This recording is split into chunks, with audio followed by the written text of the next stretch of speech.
Hello guys, welcome to the BA with Best YouTube channel. Here you can find exciting content about English literature. તો આજનો આપણો topic છે title significance of dolls house major 11 BA with best semester 5. Okay, તો ચલો આજે title significance જોઈએ dolls હાઉસનું. Introduction. Henrik Ibsen's play Doll's House is one of the most important modern drama. આ છે ને મોડર્ન ડ્રામાની શરૂઆત જ તે આ પ્લેથી થઈ હતી. The title itself is very meaningful. It gives us a clear idea about main theme of the play, the false happiness and lack of freedom in family life, especially for women. આ આપણને title તે દર્શાવી દે છે કે પ્લેની અંદર શું હશે. એક ડોલ્સ હાઉસ એટલે કે એક હાઉસ હશે જ્યાં એક ડોલ્સ હશે. એ રીતે જ તે આની અંદર એક નોરા છે જે એક ડોલની જેમ આને દર્શાવવામાં આવી છે. A title of Doll's House is not just about Nora's home, but it is also symbolize a life that looked beautiful from outside but empty in control from inside. Dolls house ખાલી નોરાના ઘર વિશે નથી, એ એક symbolise છે કે એ આઉટસાઇડથી બહારથી કેટલું beautiful લાગે છે પણ અંદરથી કંટ્રોલ અને ખાલી છે.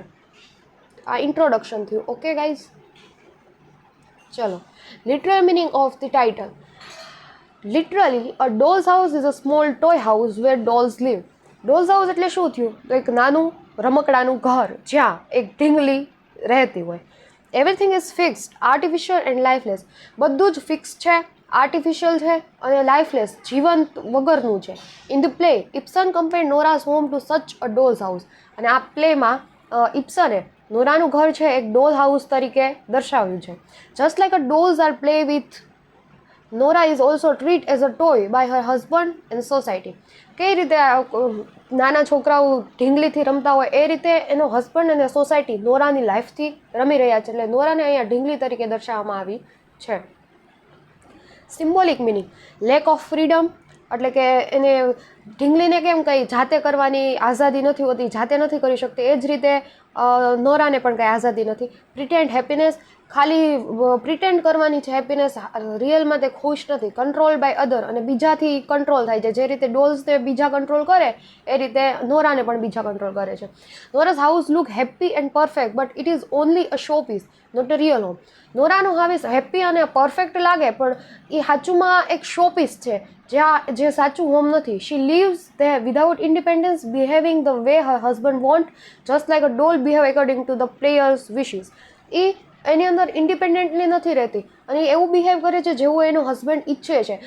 જેવી રીતે એક ડોલ છે એનો માલિક, એનો પ્લેયર છે, જે રીતે એને વિશ કરે એ રીતે એને રમાડે છે, એ રીતે એના હસબન્ડના ઈશારા પર નોરાને નાચવું પડે છે. Nora is a doll. Nora is a treat like a child or doll by her husband Torvald. નોરાને છે ને એક બાળક તરીકે અથવા તો એક ડોલ તરીકે દર્શાવવામાં આવી છે અને ટોરવાલ્ડ એનો હસબન્ડ પણ એને એ જ રીતે ટ્રીટ કરે છે. કઈ રીતે એ જોઈએ આપણે.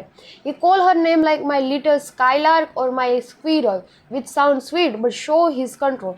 જે એને એનું નામ એવું કહે છે કે મારી નાની ખિસકોલી, એ રીતે એને બોલાવે. એટલે જાણે કે એવું દર્શાવવા માંગે છે કે એને કાંઈ ખબર નથી પડતી અને તે તદ્દન નાના બાળક જેવી છે જેની કંઈ પણ ઇમ્પોર્ટન્સ નથી. Nora also admit that she has always live like a doll. First her father doll child, then her husband's doll wife.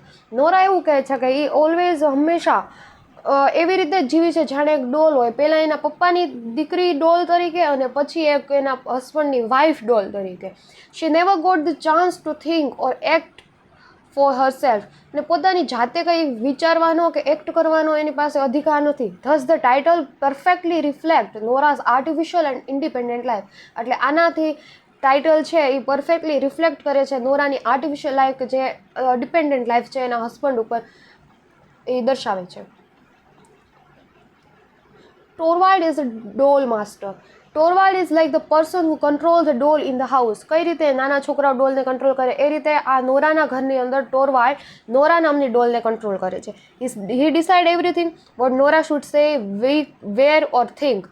એ બધું જ નક્કી છે ને ટોરવાલ્ડ કરશે કે નોરા શું બોલશે, શું પહેરશે, શું વિચારશે. He cares more about appearance and reputation than the feeling. એને પોતાના પત્નીની ફિલિંગ કરતાં એને વધારે બહારના લોકો શું કહે છે એની રેપ્યુટેશનની પડી છે. His behaviour shows how men in the society and complete control over women lives.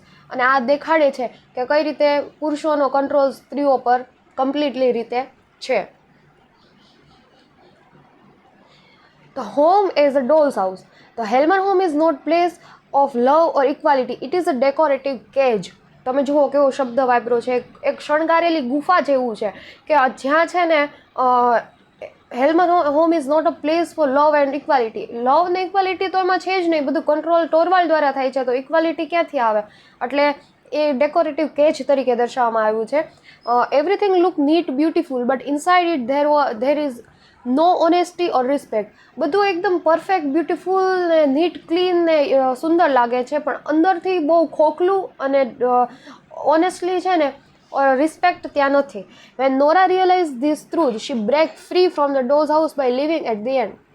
જ્યારે નોરાને આ વાતનું રિયલાઇઝેશન થાય છે ત્યારે તે આ ડોઝ હાઉસને બ્રેક કરે છે અને તેનું ઘર છોડીને જતી રહે છે.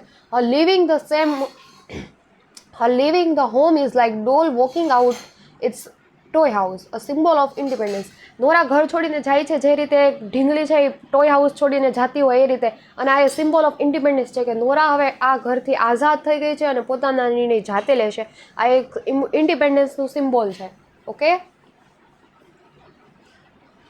In short, the title Doll's House shows that Nora's home was not a real home. Title શું શો કરે છે? નોરાનું ઘર છે એક રિયલ હોમ નથી, એક ડેકોરેટિવ કેજ છે. It was only a beautiful cage where a doll live, smile and obey until he finally found her own voice. Beautiful cage છે જ્યાં ડોલ જીવે છે, સ્માઇલ કરે છે અને બીજાના તે વ્યક્તિના આદેશોનું પાલન કરે છે. ઓબે એટલે પાલન કરવું. until she finally found her own voice. જ્યાં સુધી તે પોતાનો અવાજ નથી મેળવી લેતી ત્યાં સુધી તે બીજાના કહેવા પ્રમાણે ચાલતી હોય છે. તો આ થયું title of dolls house. Thank you. તમને કંઈ પણ પ્રશ્ન હોય, ક્વેરી હોય તો તમે કમેન્ટ બોક્સમાં મને પૂછી શકો છો. Thank you.